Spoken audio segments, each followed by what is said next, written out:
સરકાર દ્વારા અમરેલી, ભાવનગર અને બોટાદના દર્દીઓની સેવા અર્થે ભાવનગર સરટી હોસ્પિટલના કેમ્પસમાં 200 કરોડના ખર્ચે મલ્ટી સ્પેશિયાલિસ્ટ હોસ્પિટલનું નિર્માણ કરવામાં આવ્યું છે।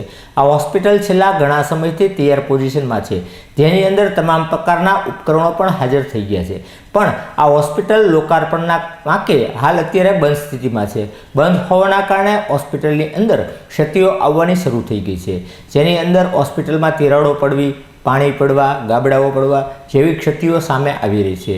ત્યારે આ બાબતે શહેર કોંગ્રેસના પ્રમુખ સાથે વાત કરતા તેમણે સરકાર ઉપર આકરા પ્રહારો કર્યા હતા।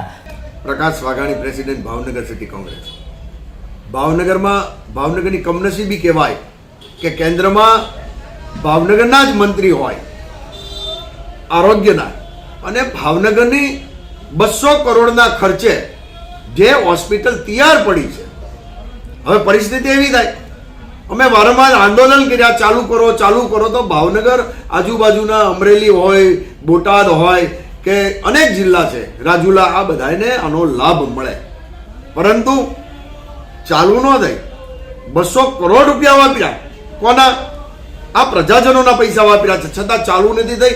આ મારી બાજુમાં અમે જે હોસ્પિટલ બનાવી છે, આ બેહૂબ આ હોસ્પિટલ અમે આંદોલન કર્યા છે, અનેક આંદોલન કર્યા કે જલ્દીથી ચાલુ કરો। આ પરિસ્થિતિ, હવે પરિસ્થિતિ એવી થાય કે હોસ્પિટલ તો ચાલુ નથી થઈ, પણ હોસ્પિટલ ખંડેર બની રહ્યું છે, એ તરફ જઈ રહ્યો છે।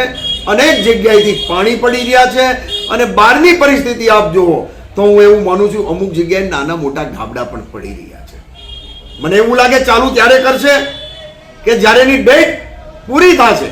જેમ બાજુનું બિલ્ડિંગ 70 વર્ષથી બનાવેલું બિલ્ડિંગ આજે ડેમેજ જાહેર કર્યું છે, છતાં એને ઉતારતા નથી, ત્યારે આ બિલ્ડિંગ પણ મને એવું લાગે છે કે ગાબડાઓ પડશે, પડી જાય એવી પરિસ્થિતિ થશે ત્યારે આને ચાલુ કરશે એવું મને લાગે છે। ભાવનગરમાં અનેક આંદોલન કર્યા છતાં આની આંખ ઉઘડતી નથી, અને આ સ્પષ્ટ દેખાય છે કે આ બિલ્ડિંગ 200 કરોડના ખર્ચે જે કર્યું છે એમાં ભ્રષ્ટાચાર સ્પષ્ટપણે દેખાય છે।